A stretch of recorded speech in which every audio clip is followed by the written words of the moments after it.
Hello, everyone. Happy February. Welcome to season 2 of our Public Health Plus series. As Diego mentioned, my name is Michelle James, and I'm the Senior Director of Alumni Engagement for the Rollins School of Public Health here at Emory University.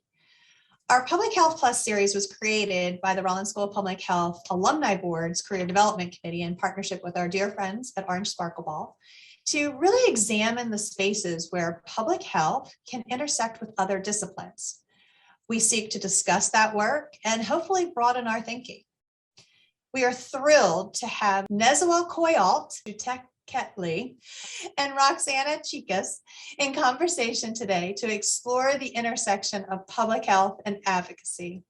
Over the next hour, we seek to explore how public health practitioners and advocates, particularly those in agriculture, can partner to enhance the health and well-being of vulnerable populations. So let's meet our speakers.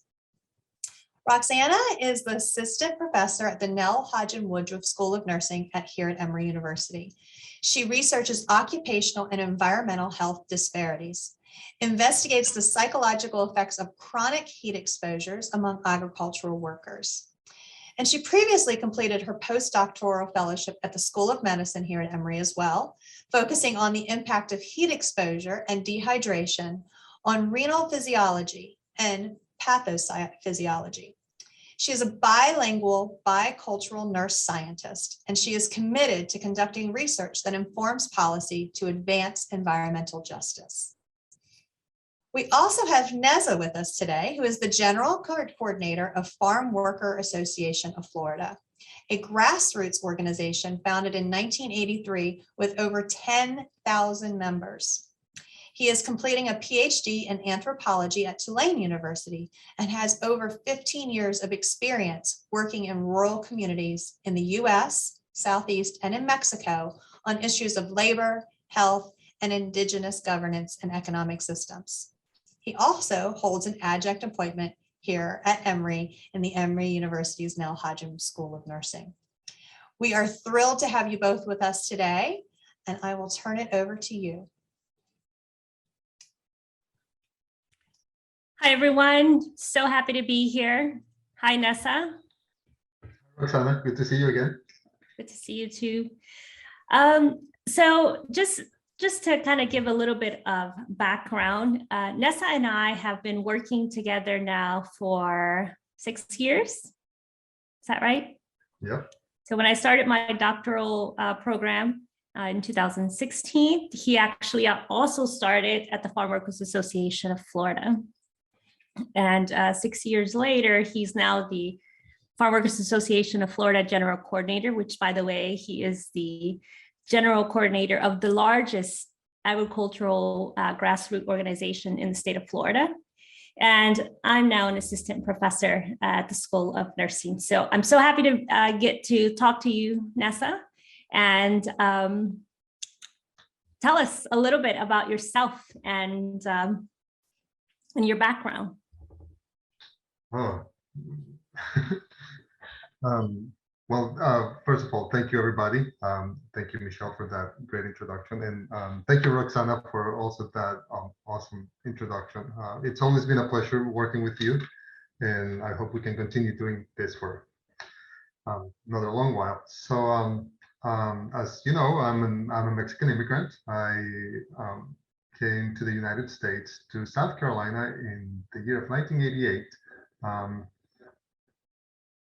And I've lived mostly in the South since I migrated to the United States, except for that brief period about 2007 when I moved to Mexico. But other than that, I consider myself a Southerner because that has been the entirety of my U.S. experience. What else? As Michelle mentioned, my education background is in anthropology, although in college I also majored in history. I saw somebody who wrote in that they were joining us from Charlotte, which is also my home. At some point, my parents moved to North Carolina, and it's been where I go for the holidays, so that's my home, away from home. what else? So yeah, I came to the organization when I was finishing up my field research for my dissertation, and I had a friend who was working in the organization, and he said, "Hey, we need somebody to help us collect some data." I said, "Yeah, what kind of data?" And he said, "We were just doing some surveys on H2A workers." I said, "Oh, that sounds interesting. Yeah, sign me up." When I first moved to Florida, I had this uh, idea that I really wanted to see the real Florida and not what I had seen since my first visit to Florida, which was to Orlando and the theme parks. But I just really wanted to see what Florida was, not just not just the I-4 corridor, but other parts of it, and really, how the living and working people of Florida worked and lived. So I would say that's, I got my wish. Since I came into the organization, I've seen most every corner of Florida, and it's got a lot of corners, not all of them, but I've seen a lot of them. And I've also gotten a chance to see people from all walks of life, from the farm workers, who many of them migrate from other parts of the world, to regulators and policymakers, news media. It's just been an incredible opportunity, and more than anything, it's given me the chance to talk about farm workers and the people who really put food on our tables. So why are you so interested in agricultural workers and labor rights? What motivates you to be a part of this field?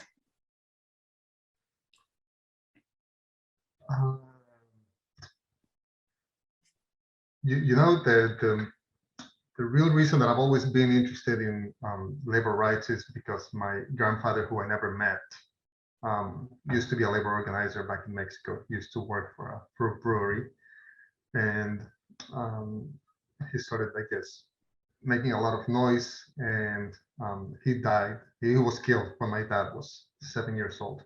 So I never met him, but I grew up listening to stories about him, and just a person who always wanted to improve working conditions, not just for himself, but also for those around him. And because I think he saw that was where he could be, and he probably saw that his children would probably end up working in that brewery, and I know that my dad did later on, and he wanted better working conditions for them. So that's the first part of my answer to that. But the second one is that when I was younger, when I was a teenager, my dad had an accident. He used to work construction. And in the process of trying to find through local rehab a new way for himself to make a living, he started selling food to farm workers and going out to the agricultural labor camps. And on occasion, I would go with him, and it was through that experience of going with him and helping him that I actually came to see the living and working conditions of farm workers.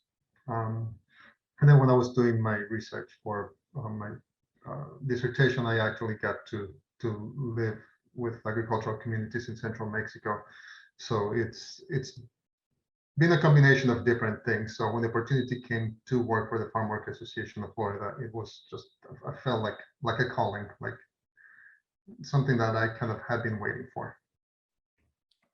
What is so special about the Farmworkers Association of Florida? Tell us a little bit about the history and background, how it came to be, and why you decided to become the lead organizer. Well, the organization began in 1983 when a group of religious sisters, nuns, came. I can't remember where they came from, but up north. And they started a mission here in Central Florida, and they saw the living and working conditions of workers here, of farm workers. And they decided that the best thing they could do to help those workers was not just talk to them about their living and working conditions, but to also a big part of their learning how to organize and get other workers involved. So what they did is they ended up taking a group of workers to California to meet with the UFW, and which, for those of you who may or may not know, but Cesar Chavez, that great icon of farm worker movement organizing, that was the farm worker organization that he founded back in, I forget the year, but in the 1960s. So the organization comes from that connection to Cesar Chavez and the farm worker movement in California. So the organization started in 1983, and then in 1986 it was incorporated as a nonprofit and changed its name from the Farmworker Association of Central Florida to the Farmworker Association of Florida.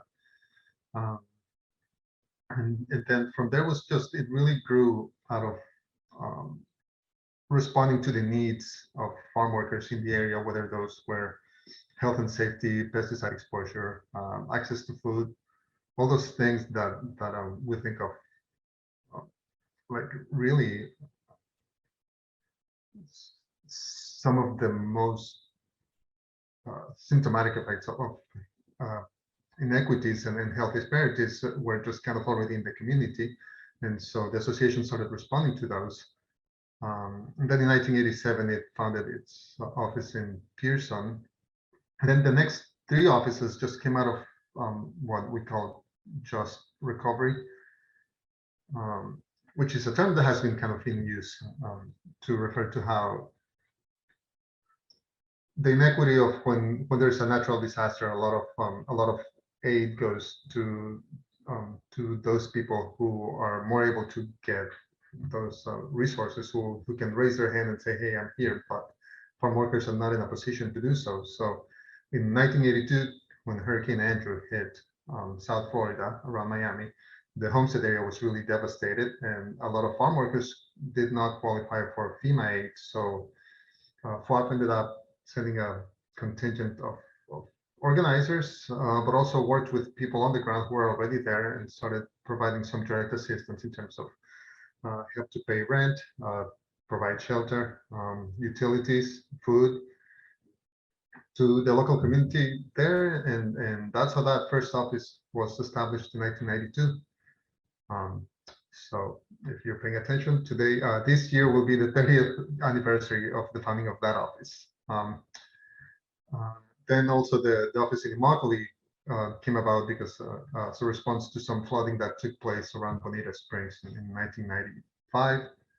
We had already been doing some work there, but it just kind of allowed us to just go down there and be on the ground. And then also in 2004, there were 3 hurricanes that hit Florida. And again, we just saw that I don't want to say opportunity, but it was a good chance to provide some aid for the farm working community in the area, and most of which were citrus workers in the area. So the Farmworkers Association of Florida has been really a lifeline to many agricultural communities as far as the services they provide, and also leading civic engagement with the farm workers and advocating. And not just advocating for them, but the Farmworkers Association really empowers them and helps them develop agricultural workers so that they can advocate for themselves. So correct me if I'm wrong, perhaps about 10 years ago, the Farmworkers Association of Florida decided that it was important, that they wanted to be involved in research. They wanted to be a part of academic research. Why do you think, why was it that FWAF felt the need to really engage in research studies and sit at the table with academic partners doing research? One of the things that we realized was that every time we were trying to advocate for farm workers, and we would say, you know, workers are saying that that they're hot, that they're exposed to pesticides, that they've got rashes on their hands, all those things. Whenever we would talk about them, people would say, you know, especially regulators or lawmakers or anybody in a position to actually make some of those rules happen would be like, I hear you, but show us the data. Where is the data? How can you tell us that what is happening? And we would be like, but we don't need data. The workers are telling us that they're seeing these things. But it was at that time that we realized that if we were going to change any minds, we actually had to come up with some real data. And it was actually through a liaison that we were able to link up with Emory University and Dean Linda McCauley to start doing research on heat stress. And it was a good opportunity to collaborate in a way that would produce information for the science, right? And for that information to be out there for other people to know about farm worker health and what we can do about it and how we can mitigate it. But also for us, it provided an opportunity to use that data and then be able to go to regulators and lawmakers and say, here is the data. This is what we are seeing. And it's not just about the workers telling us that they're hot. We're also seeing how it's affecting their kidneys, how it's affecting their blood pressure, and reproductive health, all those things that come out of that exposure to heat and pesticides, that we were able to make better advocacy for them. Something interesting about that partnership is that Emory, we thought, yay, let's go do some research with agricultural workers. Let's do research on pesticides. And FWAF, the Farmworks Association of Florida, and the workers said, oh, no, we're not interested in pesticides. We want to know how heat is affecting us. And I think that really kind of set the tone of this community academic partnership, because for so long, researchers have gone into communities and have really kind of directed the research, the focus of it. And here is FWAF came in and said, no, what we really want to focus on is heat. And us listening to the organization, I think really kind of made that partnership grow. What are your thoughts on that? Yeah, I think it's actually one of the great examples of that partnership being actually what you say, two groups coming with different ideas to the table, but being willing to listen to each other. Yeah, I'm glad that things went down that way.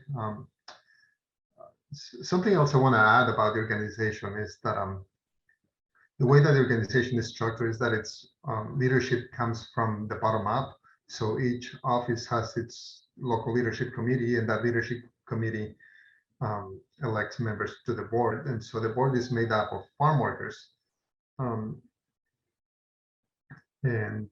former farm workers. And I think just because of that structure is also what allowed for the organization at that time to feel with the right to say, yeah, I know what you want to study, but this is what we want, and to be able to establish that relationship. Yeah, so do you think that this kind of community-based research approach has been beneficial to both the community, to the organization, and to science? I think so too, definitely. One, because we could see what we are actually, the science is doing what the workers want, and also science is also exploring topics that may have not been on their radar before. So I think it's great. It's been beneficial for both. Now, what do you think has been kind of the key? So the Farmworks Association actually does research with other institutions besides Emory, like University of Florida, University of South Florida, FIU, and a lot of collaborations, and Emory. What do you think has been kind of like the key to being able to get farm workers to actually participate in research, knowing that, there is somewhat of a distrust there. How do you think that we have been able to kind of establish a relationship with the community where they now feel much more a part of the research process and feel comfortable, and it's become socially acceptable to do research?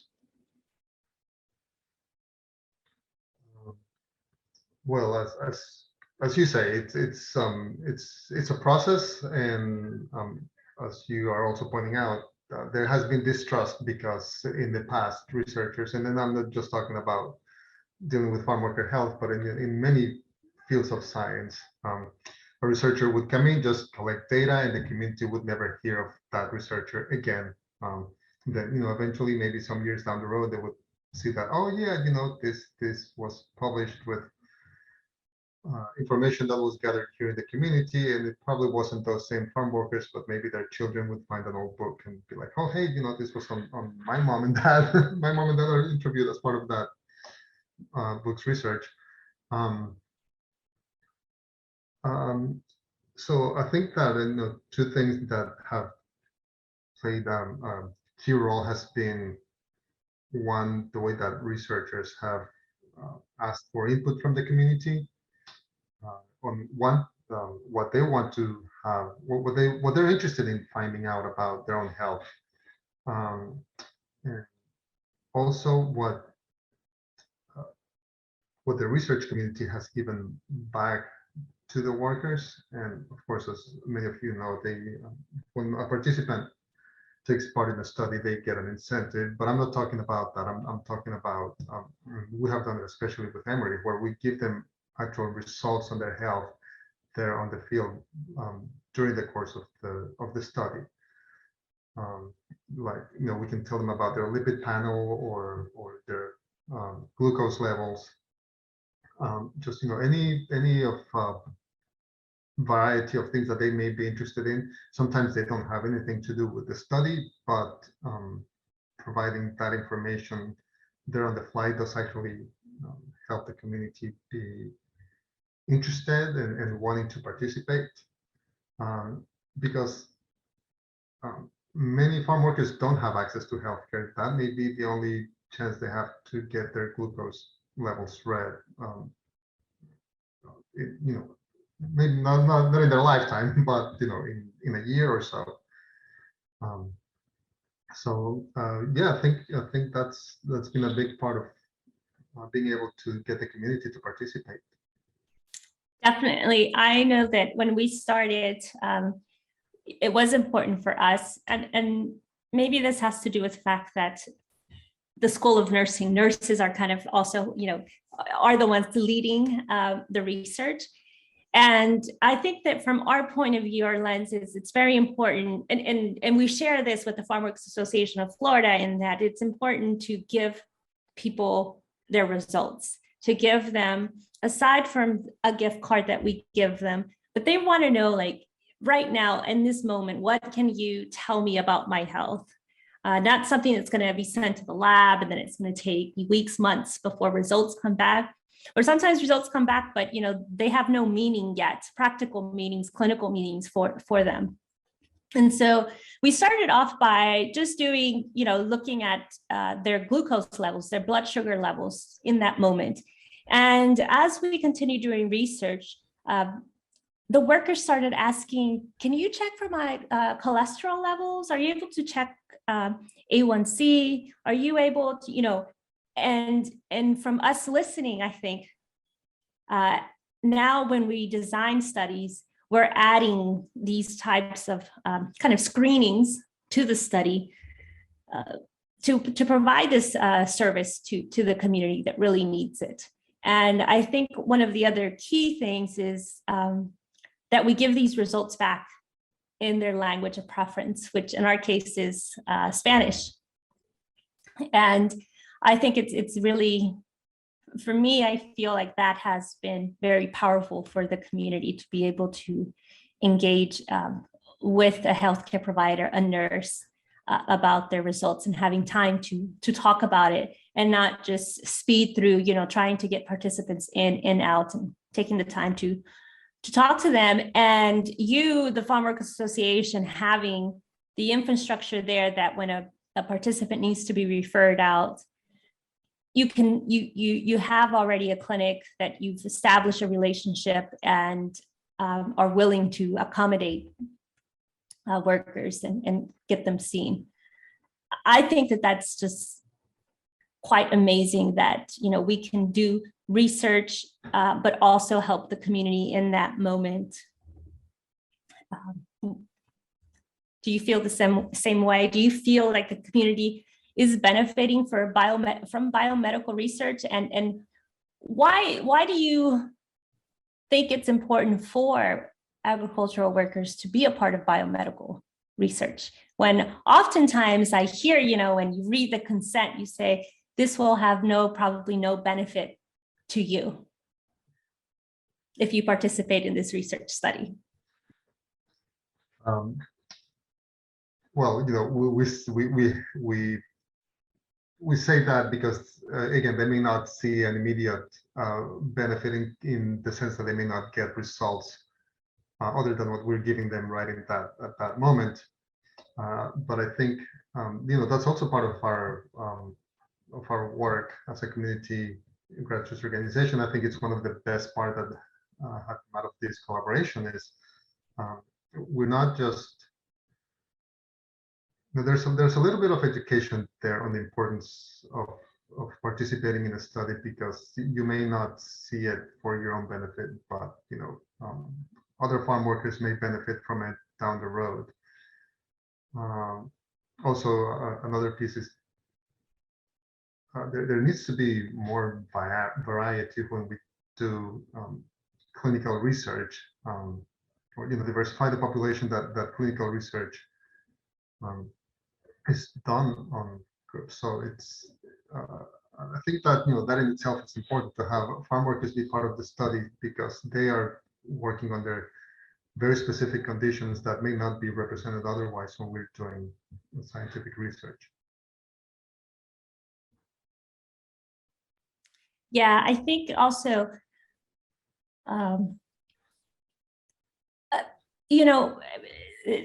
speaking specifically about the girasoles study, or the sunflower study, which was one of the first studies, just to give a little background, one of the first study to be able to measure core body temperature of farm workers. So for a long time, we knew that farm workers were experiencing heat-related illness. We knew that they were having heat exhaustion and heat stroke in the field. And we knew this because they would tell us, like Nessa said, they would tell us. But there wasn't anything that could actually measure it.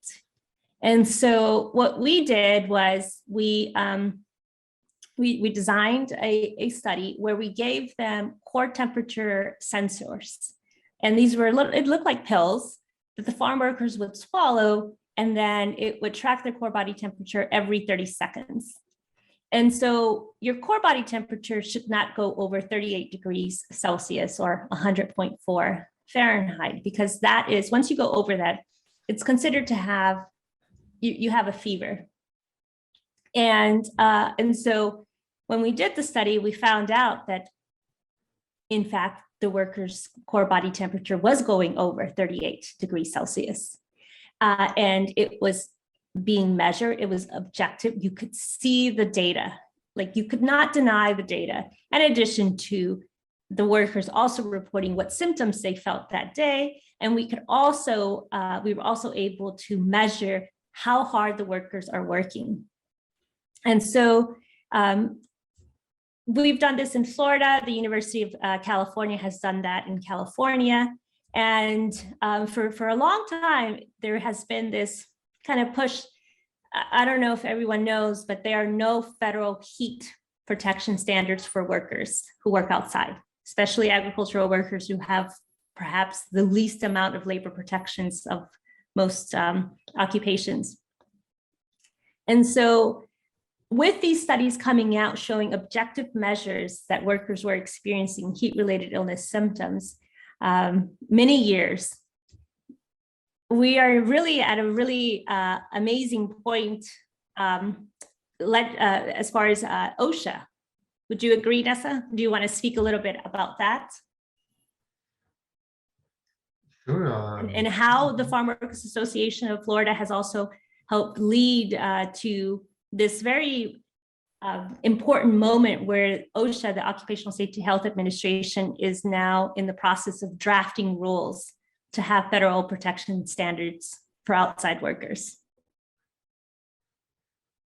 Yeah, no, I agree with you that it's been, great thanks to that collaboration that we were able to generate data that could be used.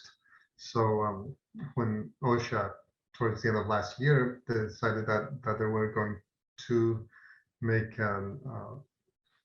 give an advance notice for the proposed rulemaking, that we were able to submit comments, specific comments on with data for backup about how heat was affecting workers, and not just comment on the data as far as what it was doing to their bodies, but also the work conditions that farm workers face that could have an effect on that heat exposure.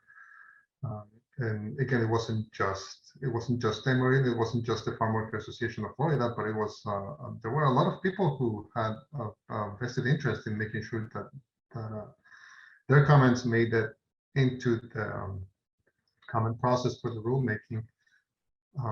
And as you're mentioning, there is no federal wide protection standard for outdoor workers. And so until we have that, what we end up with is just a patchwork of protections that depend on what a state wants to do. And some folks will know California and Washington state offer protections against heat, but other than that, there isn't really much protection against heat for outdoor workers. So this is actually a great opportunity to have this, have a more uniform protection for all outdoor workers, but specifically for farm workers, because a lot of farm workers also still migrate from state to state with the season, so they may be protected in one place but not so in another. So it's important to have that protection be just a national effort. Yes, and I think it also kind of shows, and we're hopeful, right, that these standards will go into place, but very exciting times for both advocacy organizations and researchers who have been doing this now for about 10 years, trying to get protections for workers. And I know that COVID-19 has impacted the agricultural community in perhaps in ways that many people don't even understand, because it's such a marginalized group. What has the Farmworker Association had to do? How has the organization responded to this pandemic and the community?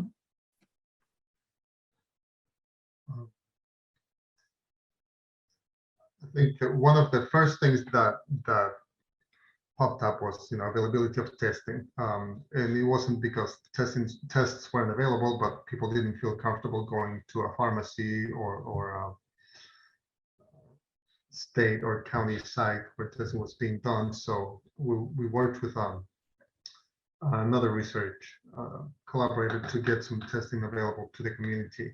But also the pandemic affected, like a lot of other essential workers, farm workers, in that they lost, they didn't have, well, I like to tell this story because the way it was told to me, it was just kind of moving, and it's not specific, it's just in general terms. But in the Immokalee area, as things were going into shutdown and people were leaving work to live remotely, farm workers, we just had a deep freeze even for Florida. So a lot of workers were laid out trying to cover the fields. So during any kind of emergency like that, farm workers also have to be out there. You know, we also see them, like if there's a forest fire, they're out there working while everybody else is evacuating. So farm workers were working to stock the grocery stores, so that people who are going to be going into lockdown and work remotely could, you know, get that food onto their tables. And then when they finally got off work, and then they were able to go to the grocery store, they got to the grocery store and they realized that there was no food, and, you know, all of a sudden they have no work and they have no food. And so one of the things that we started doing right away was work with local partners to provide some food. So we worked with some food banks and other nonprofit organizations to just, you know, make that food available, whether it was taking it out to them or distribute it out of one of our offices. I think that was one of the most impactful things that we were able to do as a result of the pandemic. And also a lot of people, like I mentioned, they lost work, whether it was for days or weeks or you know, hours. But sometimes they weren't able to make rent or utilities or, you know, any of the other bills that they have to pay. So we were able to secure some funding to provide some direct assistance, the way we had done in 1992 when Hurricane Andrew hit Homestead. We started just distributing funds for families to be able to pay for those services. I think it's great that FOF was able to really, at a moment's notice, kind of had the infrastructure there ready to go to help farm workers. And it was not just you know, providing a service to the farm workers by, you know, providing food or direct assistance, but you also engaged in research during that time. And I remember having this discussion with you, how we thought it was important to be able to describe,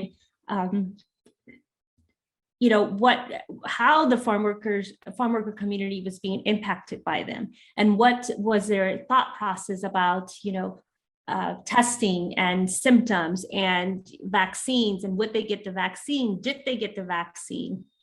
And so we did a study, and I think that it was able to add to the literature and to public policy to show that, you know, here was a community that was needed, you know, tailored kind of interventions. And so you were able to work with other organizations and get a massive grant to bring, to raise awareness about the vaccine. To go ahead, do you want to talk about that COVID grant that you received?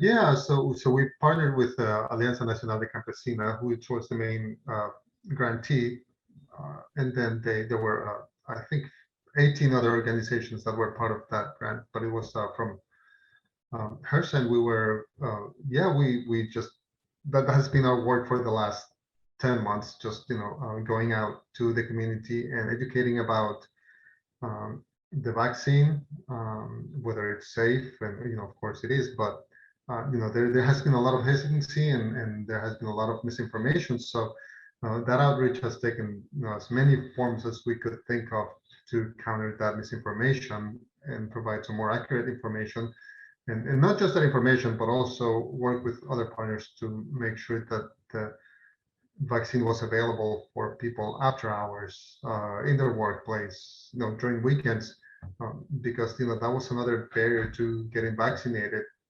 Finding a place that would have the vaccine after they got off work.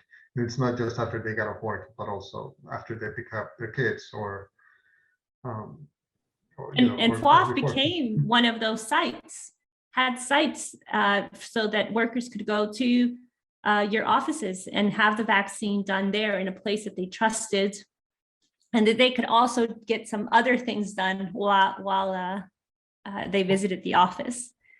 So I think that's great. Yeah, I think, you know, yeah, it's been definitely challenging, but also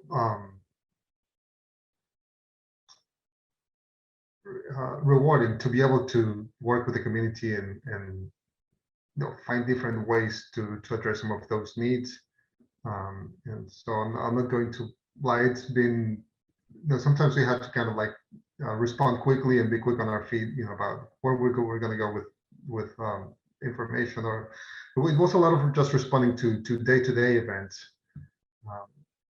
But yeah, definitely, putting the vaccine in our offices was, I think, one of the most important pieces, making sure that the vaccine was being offered in a place that people trust and that they knew for other reasons. Right. So what is your, how does the future look for you in the Farmworks Association of Florida? What are you looking forward to? What are you working on?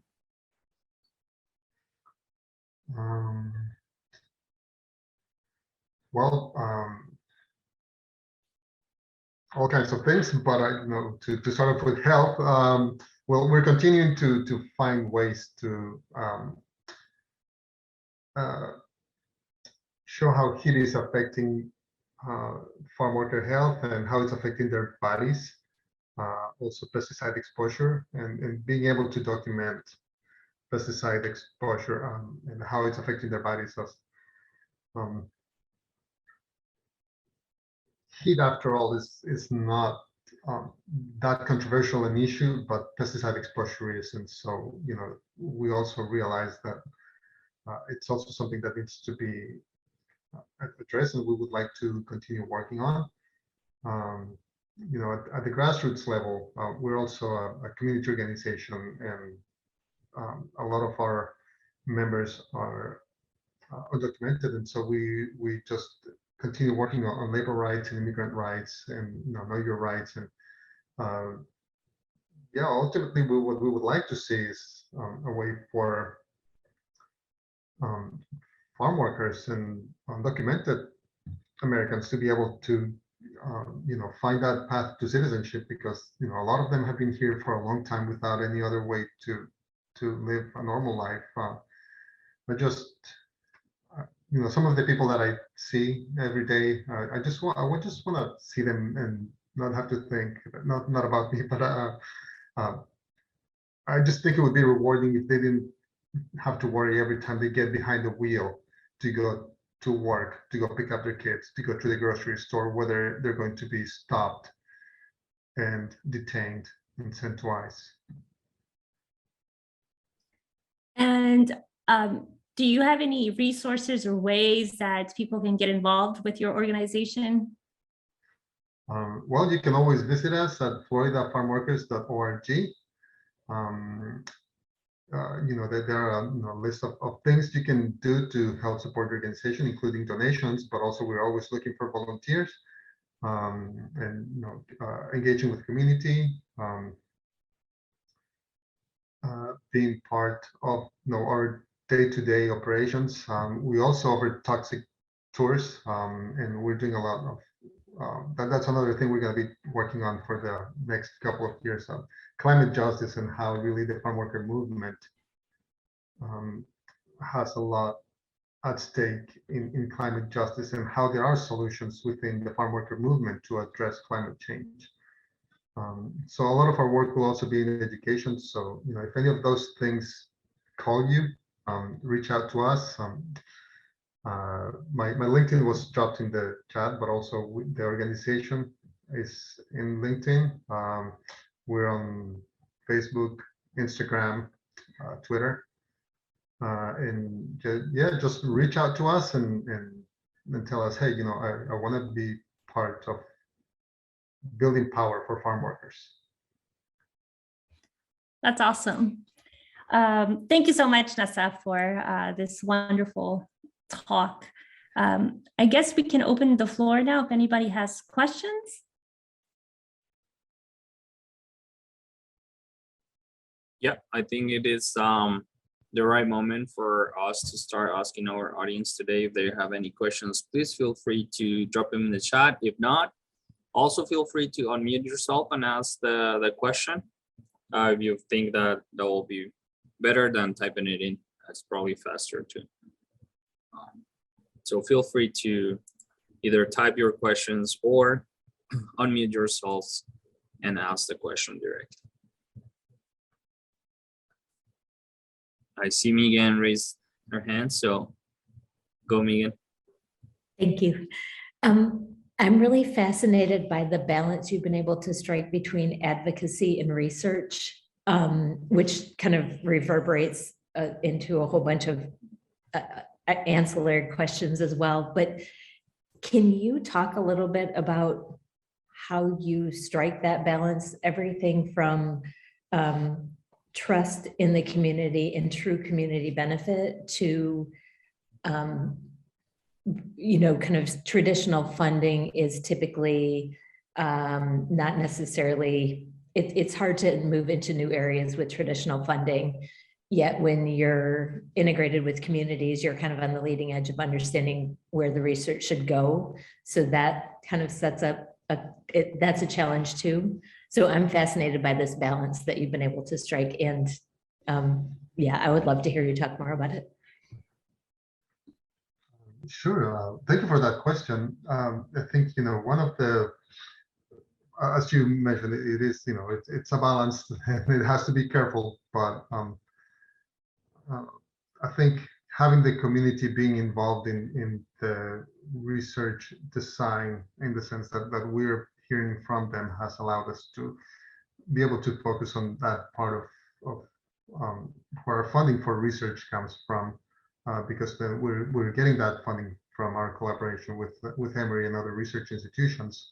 But then, the advocacy work then,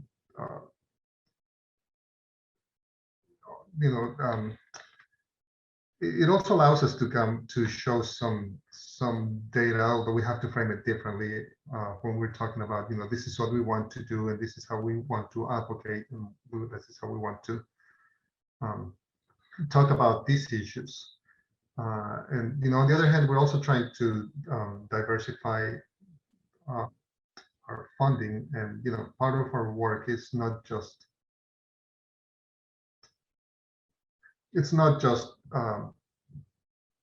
me or other people in the organization coming up and talking about these issues, but it's also being part of building power within the community. And so it's getting that community involved and counting on them to be able to advocate for themselves. So because let me tell you, nobody is going to tell your story better than you. So that's what we tell farm workers. We want you to be able to share your story. We want you to be able to talk to lawmakers. We want you to be able to talk to the press. We want you to be able to talk to the mayor. But we want you to tell your story and how that ties into all the larger issues that we're working on. So I think that has been the biggest piece in striking that balance, is getting people to be able to tell their story, because I think that's going to be the most compelling argument whenever we're trying to pursue any programming, whether it's research or on the advocacy side, or organizing along labor issues or immigrant rights. I hope I answered your question. That's amazing. We have a question from Christine Doyle. It says, what do you see as the best strategy for policy level change for the issues you have discussed? The best approach. Well, if I had the answer, I might not be here. I might actually. Well, Nessa, I think you kind of already touched on that, and that is that the Farmworks Association, I think, used to go in with just anecdotes, right? This is what the farm workers are saying, but now you're going in there with like data, and not only data, but you're also going in with farm workers who feel empowered to speak and tell their stories and give it that human side to the science. And I think that has been quite powerful, and why we see this push for federal heat protection standards, because these two things have kind of collided together. And we, I think that also Farmworks Association has been more engaged with media.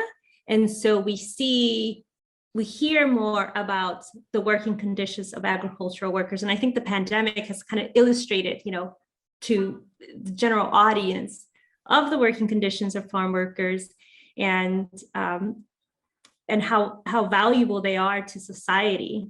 And so I think all of that has kind of collided. I think something else that would be very helpful is for every one of you to advocate for farm workers by calling your representatives and advocating for them and having sustainable solutions in products during your daily lives.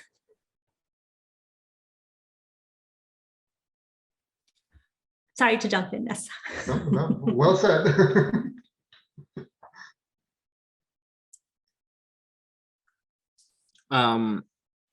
Winslow Edwards says, can you talk more about the creation of a research question and research project at this point?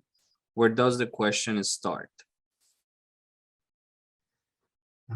It really starts with the farm workers. Whenever we are actually doing a study, whatever it happens to be, we if FWAP isn't alone in this, I think a lot of it has also come from the Emory side. We actually talk to the farm workers and we ask them how their day is going and what they're interested in. And I think, it's just that interaction that has allowed us to hear what they're interested in hearing about. They might say, oh yeah, because I'm struggling with weight and I'm trying this, but it doesn't seem to work. And so I don't know, then from that might come up a discussion about excuse me, about the dangers of obesity, how to combat it, how to address proper nutrition, and then a whole list of other things that contribute to obesity, not just among farm workers, but in our population in general. And then looking at the biomarkers that, well, of course, I'm sure Roxana can speak more about that, but once we have an idea on, of what we think the community seems to be interested in, we then, sound it off with them, just talk about it. Hey, would you be interested in participating in a study on this or that? And these conversations take place before we even sit down as a research team and start putting together a proposal. So I think it really is just talking to the community and hearing what they're interested in and talking to each other and just kind of like starting asking questions of ourselves and of them. Yeah, if I could add to that. So when I went into the PhD program, of course, I have to come up with the research question. And the research question really came from the data and also speaking to participants. So yes, we saw that their core body temperature was going over 38. They were having heat-related illness symptoms. And so some of the farm workers said things like, yeah, I'm participating in this because we need better working conditions. We need to, be able to protect our bodies. And so from there, we started thinking, well, what can they do to protect themselves from heat-related illness when there are no federal standards, when we don't have a relationship with a grower who will allow us to do research on their fields, which, by the way, all of our research is done without the growers' knowledge. It's all done through the Farmworks Association of Florida. And we start to have these discussions and we look at the literature and see, well, what interventions have been done outside of the United States? And we see that very little has been done. Actually, when I started looking at, what interventions have been done with agricultural workers, there were only 2 studies published. And so that was the research question, can we get a very simple question. Can we get farm workers to use cooling equipment, a bandana and a vest? Easy question, yes or no. And so we designed a small pilot study. We knew that the workers didn't want to be in a study for more than a day, which our previous study had like 3 days that we followed them. So we accommodated that to just 1 work day, and we gave them cooling gear. And in all of our studies, we always tell the participants, you can stop the study whenever you'd like. If you're working out there and your boss says something, or you just don't feel like being a part of the study and you want to take everything off that we've given you, the equipment, it's fine. And so that's how that research question kind of came out. And then other things that we've noticed from the data and also us, because oftentimes I think Nessa and I, when we are doing the surveys, we start hearing things that are common. And one thing we started hearing a lot is workers reporting that they're drinking lots of sodas, lots of Cokes. So, is Coke perhaps contributing, or sweet drinks and heat and working hard contributing to kidney injury? And that's a question that we are planning to pursue. Hopefully, well, we're kind of pursuing it right now, but hopefully it'll be officially pursued. We'll get a notice of award for that.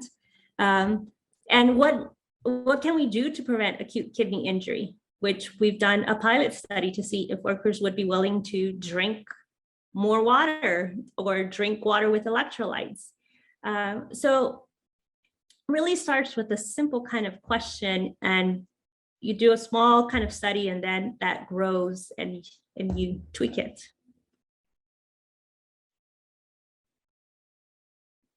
I have like one last comment. I know we're at time, but I just wanted to say that I think what's made, I as context, I also got to participate in data collection with the team. So I saw a lot of what went on. And I think what made this study really special was that partnership that you guys have, and the fact that Nessa was the one collecting the data, and that Roxana spoke Spanish and had the relationship with the community because she's been there since the beginning. And I think that's a really critical piece that we miss out a lot in times in research, is that the researchers, the ones that are in the field, aren't necessarily representative of the population they're working with, or are able to connect with the population they're working with. So just a kudos to the team for that piece. And I think you guys do amazing work. Thank you. I really, thanks, Lyris. I really want to answer this question that Winslow Edwards has posted in the chat, because I think it's very important. It says, this is very informative, but other questions are, what is the approach to compensating, engaging community members in the research team? For example, hiring as consulting, hiring other staff roles, including them as co-authors. And for us, when we write a grant, the Farmworkers Association gives us a budget and says, this is how much it's going to cost us to do this study. And one of the things that Nessa, I think is very admirable that Nessa has done, is that I think for a long time, community organizations have not compensated their employees well. It's always been kind of low budget because you're trying to make sure your budget gets approved. But even though you're a grassroots organization that's fighting for labor rights and fair wages, it doesn't always translate to the way that organization works. And I think Nessa has now really changed the structure where he in budgets, he really feels that everyone should have a living wage that participates in those studies, and how much staff is needed. And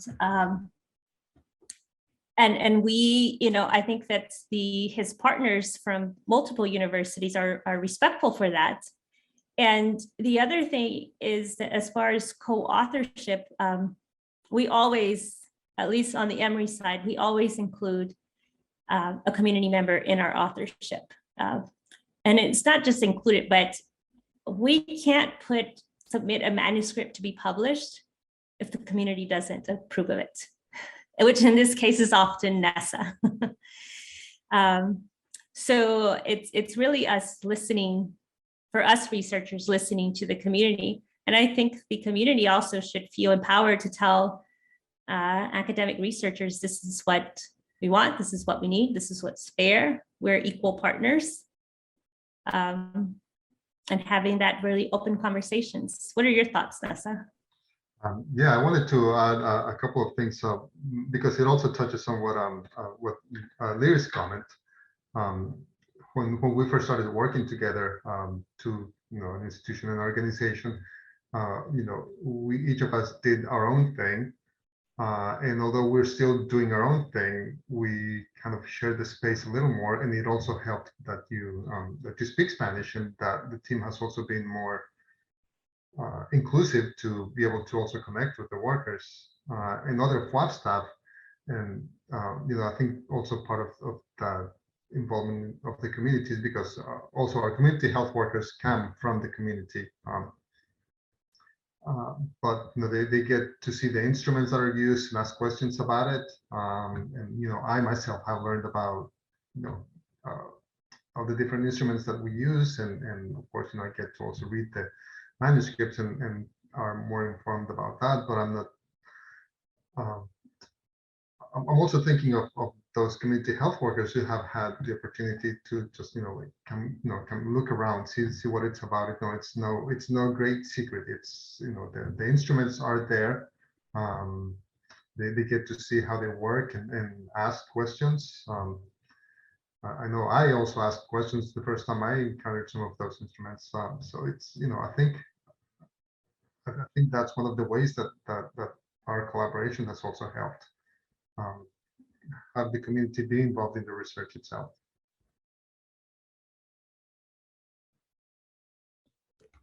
Does that answer your question, Winslow?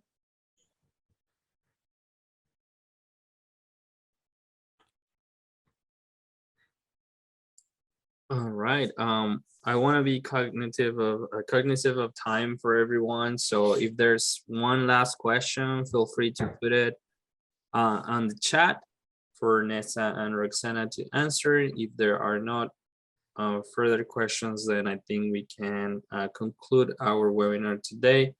And we just have a few closing comments and thank you comments for you today. So we do have any other questions, feel free to drop it now in the chat. If not, we'll continue to our closing comments.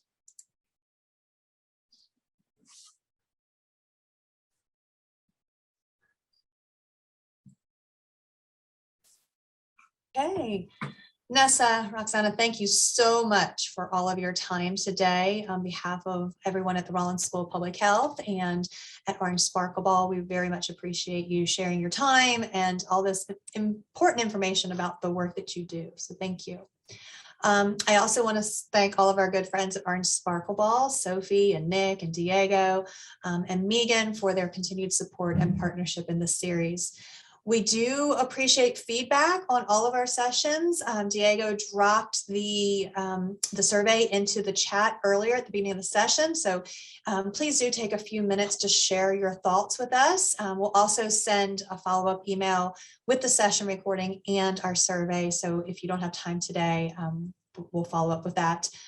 Please mark your calendars for our next month's session, where we will feature Dr. Michael Mina, and we'll be talking about the intersection of public health and clinical medicine, specifically the role of at-home antigen tests as a public health tool in the fighting this pandemic.